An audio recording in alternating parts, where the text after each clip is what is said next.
وہ باتیں ہم بھی ذہن نشین کریں. فرمائے کہ وہ بڑا مہینہ ہے، شہر عظیم، رمضان کے مہینہ بڑا مہینہ ہے، اس کو معمولی نہ سمجھو اور اس کی قدر کرو. مسجد ہے، اونچی جگہ ہے، قرآن مجید ہے، بڑی کتاب ہے، کعبۃ اللہ ہے، اس کا بڑا مقام ہے. اسی طریقے سے رمضان کے مہینہ ہے، شہر عظیم، بڑا مہینہ ہے. وہ رات آئے گی، ہم اس رات کو غنیمت سمجھیں گے اور ابھی سے اس کی ایک فکر دل کے اندر پیدا کریں گے. اللہ وہ رات جو 1000 مہینوں سے افضل ہے، جس کا ذکر قرآن میں بھی آیا سورہ قدر کے اندر، وہ رات کاش کہ ہم کو مل جائے اور ہم اتنے سال عبادت کرنے کا ہمارے لیے ثواب لکھ دیا جائے. پھر آگے ارشاد فرمایا جعل اللہ صیامہ فریضۃ، اللہ نے رمضان میں روزوں کو فرض فرمایا ہے. یہ روزے ہر مسلمان مرد عورت عاقل بالغ پر فرض ہے. روزے کسی حالت میں بھی چھوڑنا نہیں ہے.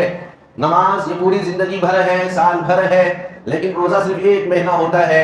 اس ایک مہینے میں بھی کوتاہی کرے یا روزوں کی قضا کر دے تو بہت محرومی کی بات ہوگی. پھر فرمایا من تقرب فیہ بخصلۃ من الخیر کان کمن ادى فریضۃ فیما سواہ. یہ فرمایا کوئی نیک عمل کرے گا، کوئی ایک نیکی کرے گا رمضان کے اندر تو فرض کے برابر اس کو ثواب دیا جائے گا. ہم نے صدقہ کر دیا، فرض کے برابر ثواب مل گیا. ہم نے کسی کے ساتھ خیر خائی کر دی، فرض کے برابر ثواب مل گیا. راستے جا رہے تھے، کوئی تکلیف دینے والی چیز تھی، ہم نے اس کو ہٹا دیا، فرض کے برابر ثواب مل گیا. پھر فرمایا اگر کوئی ایک فرض ادا کرے گا تو 70 فرض ادا کرنے کے برابر ثواب ملے گا. ایک فرض ہم نے ادا کیا، نماز فجر ادا کی، 70 فرضوں کا ثواب مل گیا. نماز ظہر ادا کی، 70 فرضوں کا ثواب مل گیا. اب ہمارے پاس ماحول یہ ہے، صحیح کھانے کے بعد نماز فجر یہ ہمارے جان پہ آتی، اب کون پڑھیں گے مسجد کو جا کر نماز فجر؟ نہیں، آرام کر لیں گے یہیں پر. تو بہت سارے احباب ہوتے ہیں جو صحیح کھا کر وہیں پر سو جاتے ہیں، نماز فجر ان کی ادا نہیں ہوتی. یہ بہت محروم قسمتی کی بات ہے. یوں سوچے میں ایک فرض ادا کروں گا، 70 فرضوں کے برابر ثواب مل رہا ہے، رب کا در کھلا ہوا ہے، میں محروم رہوں؟ سب تو آگے بڑھ کر ثواب کما رہے ہیں، میں پیچھے کیسے رہ جاؤں؟ یہ مجھ سے نہیں ہو سکتا. ابھی اسے پکا ارادہ کرے کوئی فرض نماز رمضان کے اندر نہیں چھوڑوں گا، کچھ بھی ہو جائے پورا فرض نماز کا میں اہتمام کروں گا. ایک مہینہ آپ یہ عبادات کا اہتمام کر لیجئے، اس کی برکت سے اللہ 11 مہینے عبادات کی توفیق دے دیتے. إن صلاتي ونسكي ومحياي ومماتي لله رب العالمين. السلام علیکم ورحمۃ اللہ وبرکاتہ.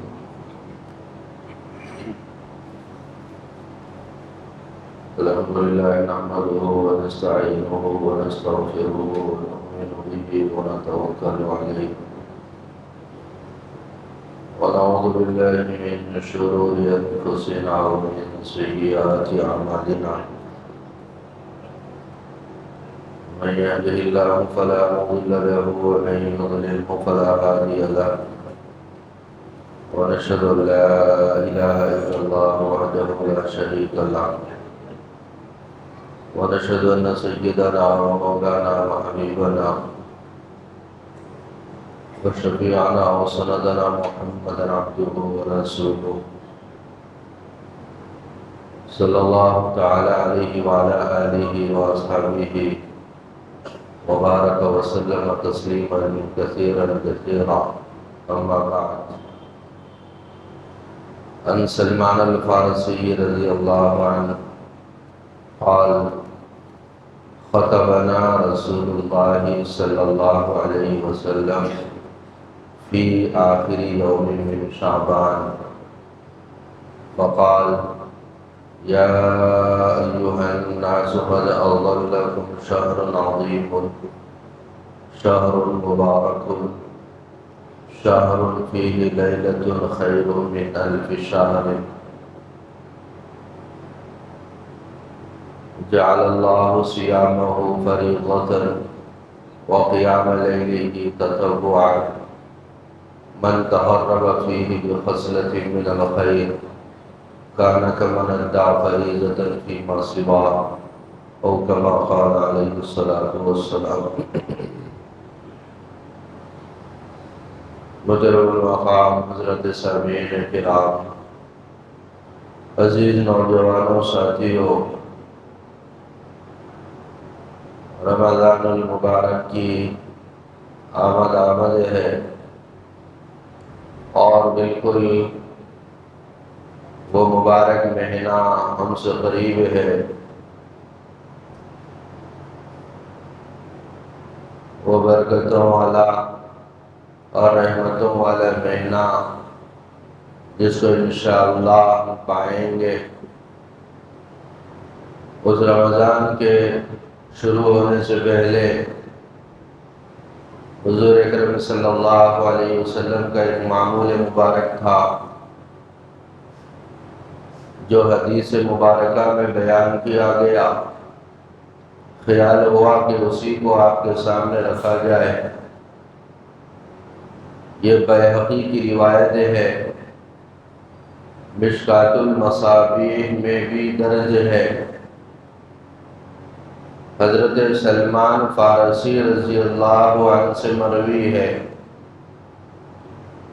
وہ فرماتے ہیں کہ رمضان کے مہینہ آنے والا تھا، قریب تھا، تو شعبان المعظم کی آخر تاریخوں میں آپ صلی اللہ علیہ وسلم نے ہم سب کو جمع فرمایا،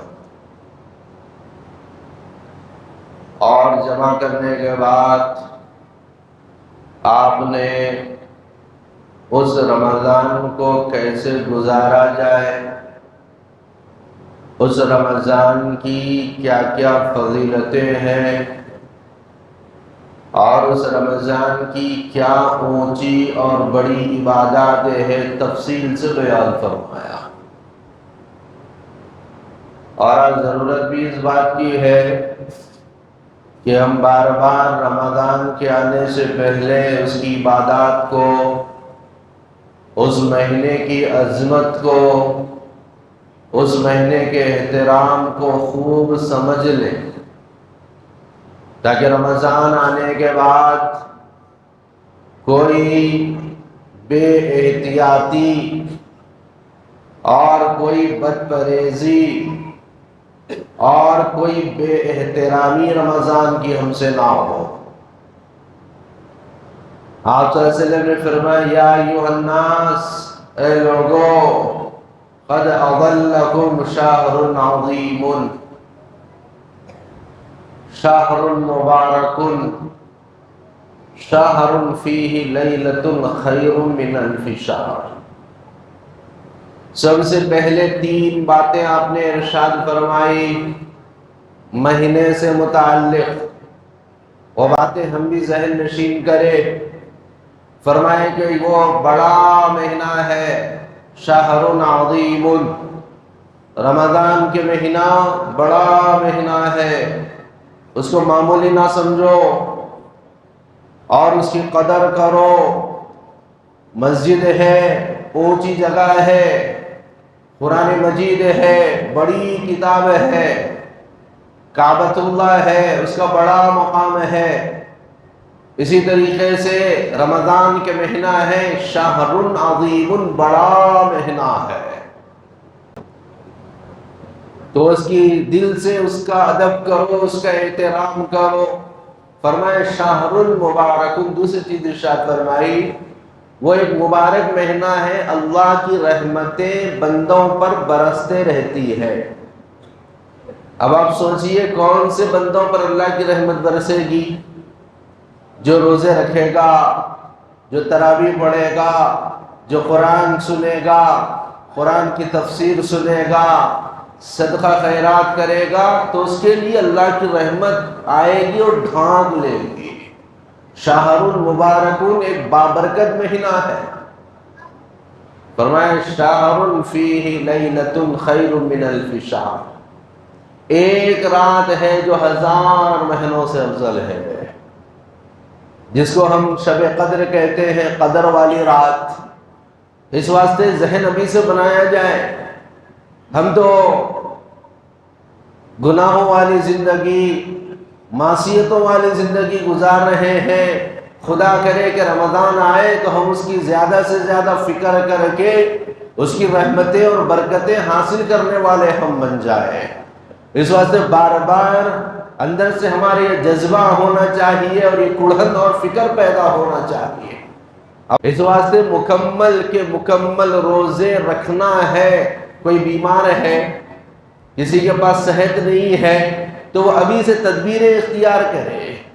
شوگر ہے، بی پی ہے، فلاں فلاں امراض ہے، ڈاکٹروں سے مشورہ کرے کہ بھئی مجھے روزہ رہنا ہے، یہاں سے لے کے یہاں تک اتنی دیر مجھے بھوکا پیاسا رہنا ہے رب کی رضا کے لیے، کوئی ایسی تدبیر بتلائیے کہ میں کیسے روزہ رہوں۔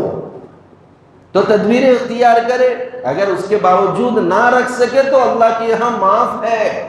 بیمار ہے، مسافر ہے، ان کے لیے روزے معاف ہے، مسافر کے لیے بعد میں اس کی قضا کرے۔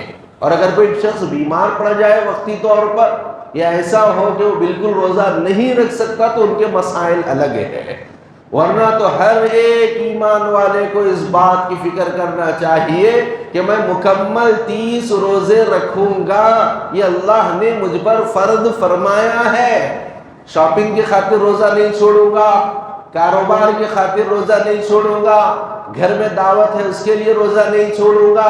خواتین بھی ذہن نشین کرے کہ روزہ ہمارے اوپر فرض اور ضروری ہے، روزہ رکھیں گے چاہے کوئی کام ہو، روزہ لمبا ہو تب بھی روزہ رکھیں گے، گرمی کی شدت ہو، پیاس کی شدت ہو، بھوک کی شدت ہو تب بھی روزہ رکھیں گے، روزہ کسی حال میں نہیں چھوڑیں گے۔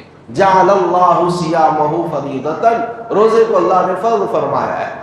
وقیام لیلہ تطوعا، رات کا جو قیام ہے، قیام رمضان یعنی نماز تراویح، اس کو بھی سنت قرار دیا گیا ہے، لہذا نماز تراویح کا بھی خاص اہتمام کرے۔ 20 رکعت پڑھنا، کیسے پڑھے گے 20 رکعت؟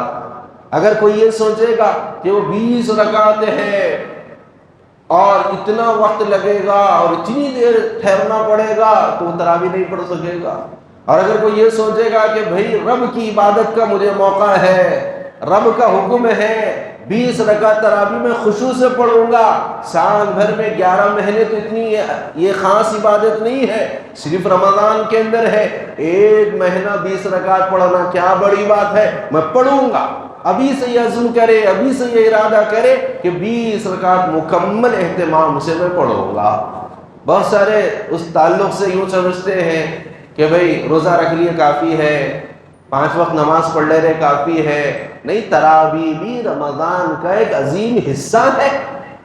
تراویح پڑھیے، قرآن کو سنیے، اس کے اندر لطف آئے گا، قرآن کو سنیے، اس کے اندر اللہ کی رحمتوں کا نزول ہوگا۔ اور پھر یہ تو سوچئے کہ حضور اکرم صلی اللہ علیہ وسلم رمضان میں قرآن کا مکمل دور کرتے تھے، یہ قرآن جبریل امی کو سناتے تھے، جبریل امی بھی آپ صلی اللہ علیہ وسلم کو سناتے تھے۔ اگر ہم قرآن نہیں پڑھ سکتے تو کم سے کم تراویح کے اندر مکمل قرآن کو سنیں، اس کے معنی کو سنیں، اس کی تفسیر کو سنیں۔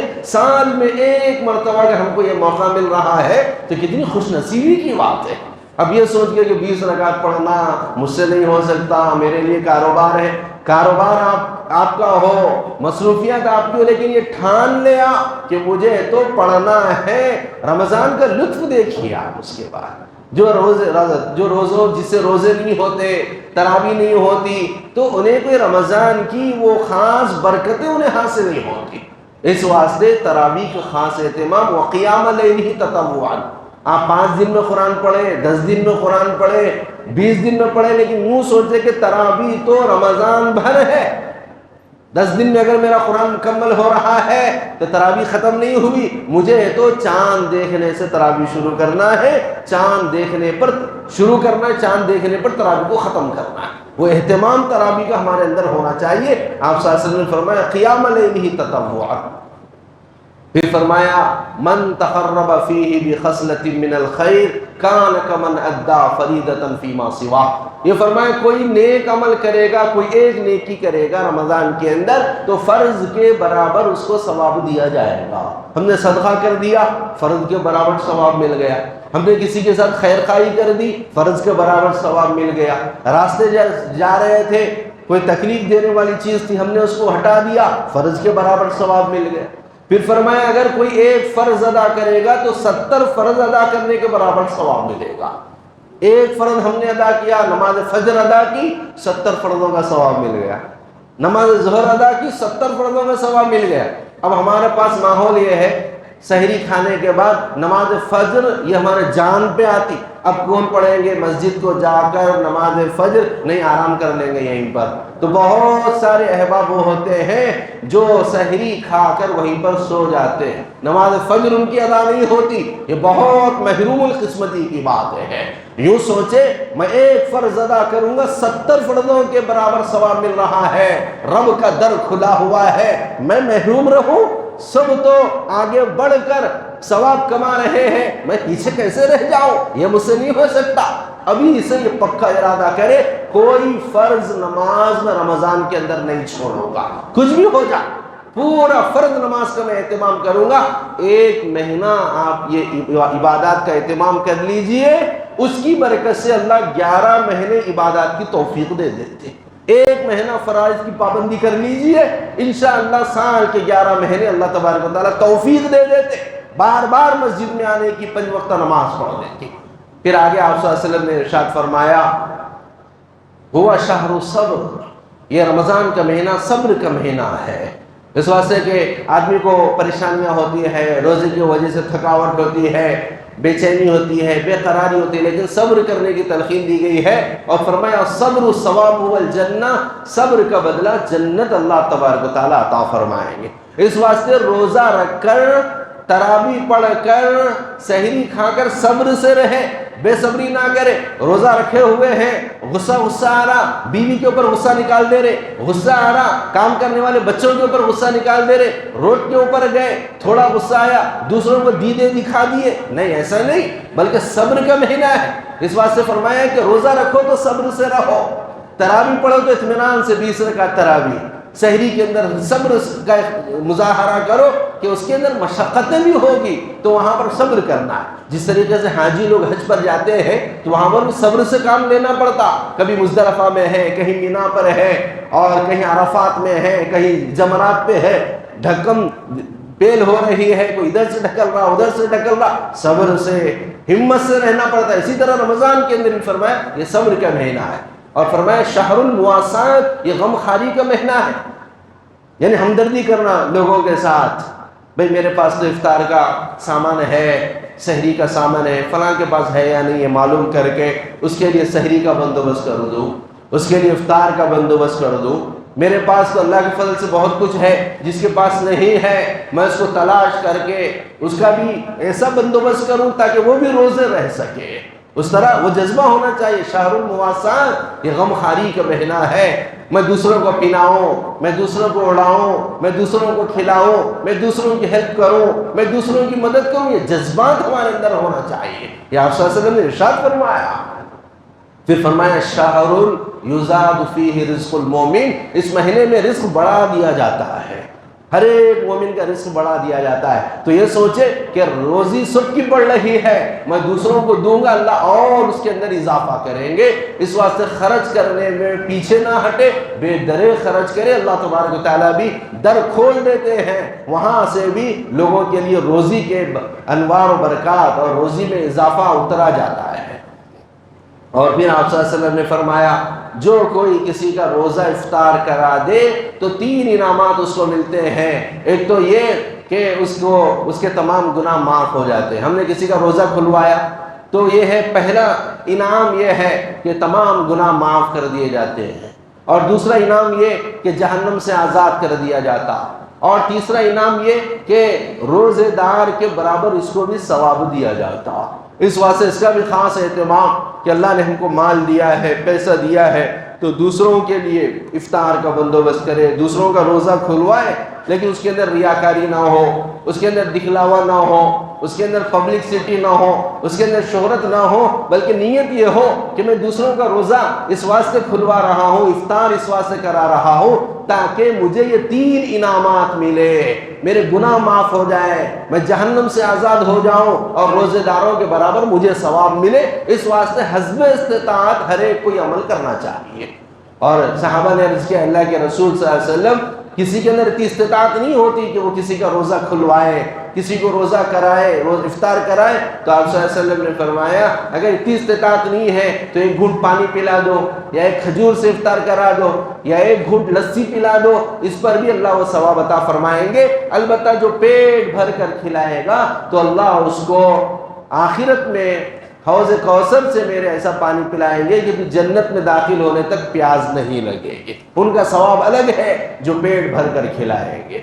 تو گویا کہ یہ فضائل آپ صلی اللہ علیہ وسلم نے شعبان کی آخری تاریخوں میں رمضان کے آنے سے پہلے بیان فرمائے، اور پھر آپ صلی اللہ علیہ وسلم نے آخر میں یہ بیان فرمایا کہ کسی کے پاس غلام کام کر رہے ہوں، نوکر چاکر ہو، تو رمضان کے اندر ان کے ساتھ بھی سہولت کا معاملہ کیا جائے، ان کو بھی نرمی دی جائے کام کے اندر۔ میرے پاس کام کرنے والے ہیں، میں ان کے ساتھ نرمی کا سلوک کروں تاکہ وہ بھی روزے سے ہیں، وہ بھی روزہ رکھے ہوئے ہیں، تو ان کے ساتھ اچھا معاملہ کرنے کا حکم دیا، اور فرمایا کہ انہیں بھی بہت ثواب ملے گا اور وہ بھی جہنم سے آزاد ہوں گے۔ اور پھر آخر میں ارشاد فرمایا کہ ہر روزے دار کو 4 چیزوں کا اہتمام کرنا چاہیے، 4 چیزوں کی کثرت کرنا چاہیے۔ ایک ہے کلمہ طیبہ لا الہ الا اللہ محمد رسول اللہ، کلمہ طیبہ، اور دوسرے ہے استغفار، کثرت سے استغفار کیا جائے، اور تیسری چیز ہے جنت کی طلب، جنت کو مانگا جائے، اور چوتھی چیز ہے جہنم سے پناہ مانگی جائے۔ وہ جو ذکر ہے اس کے اندر یہ 4 چیزیں جمع ہے، لا الہ الا اللہ، استغفر اللہ، اسألک الجنہ واعوذ بک من النار۔ اس کے اندر کثرت کلمہ طیبہ بھی آ گئی، اور اسی طرح کثرت استغفار بھی ہو جائے گا، اور جنت کی طلب بھی ہے، اور اسی طرح جہنم سے پناہ بھی ہے۔ لا الہ الا اللہ، استغفر اللہ، اسألک الجنہ، اعوذ بک من النار۔ تو یہ ہے رمضان کا ایک خاص ذکر، اس کا بھی ہمیں اہتمام کرنا چاہیے۔ جو باتیں بتلائی گئی ہے رمضان کے حوالے سے، یہ آپ صلی اللہ علیہ وسلم نے خصوصی طور پر صحابہ کے درمیان میں خطاب کیا تھا کہ رمضان کے ایک ایک لمحے کی ہم قدر کریں، روزوں کا اہتمام کریں، نماز تراویح کا اہتمام کریں، صدقہ خیرات کا اہتمام کریں، اور صبر سے رہیں، اور اس کے اندر قرآن مجید کی کثرت سے تلاوت بھی ہو، اس واسطے کہ قرآن اور رمضان دونوں کا تو ایسا جوڑ ہے کہ اللہ نے فرمایا شہر رمضان الذی انزل فیہ القرآن، رمضان ہے تو قرآن ہے، قرآن ہے تو رمضان ہے، اس واسطے قرآن مجید کی بھی کثرت ہو، اور یہ جو ذکر بتلایا گیا اس کی بھی کثرت ہو۔ اللہ تبارک و تعالیٰ سے دعا ہے کہ ماہ سیام کے آنے سے پہلے ہمیں مکمل طور پر تیار ہونے کی توفیق عطا فرمائے، اور ماہ رمضان اور ماہ سیام کو بڑے اہتمام سے گزارنے کی توفیق عطا فرمائے۔ وآخر دعوانا الحمد للہ رب العالمین۔